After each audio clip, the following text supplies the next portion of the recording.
Hello guys, in today's video I'm going to show you how to use CrystalDiskInfo to monitor hard drive health. So let's begin.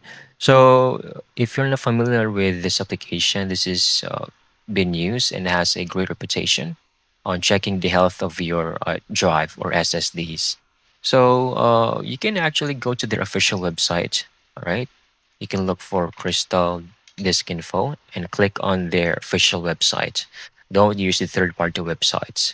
Just to make sure you will have the updated version. Click on download and you should have the options for standard download over here. Okay, this is for most people. Click on installer.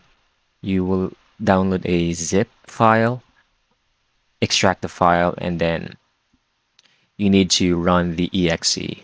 This one, 64A. Make sure that's what you click and give privileges to.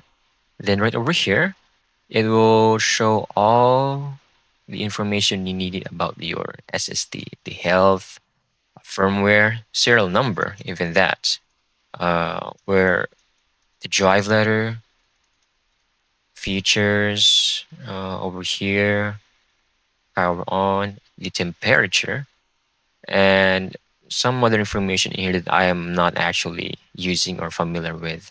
So for this, you also have some customizations in here, theme, change this, that. I'm just going to use the standard, and it can also change the language. So far, there's actually not much you can do with this because the program itself is going to report to you on the status of your SSD if it's really bad or deteriorating.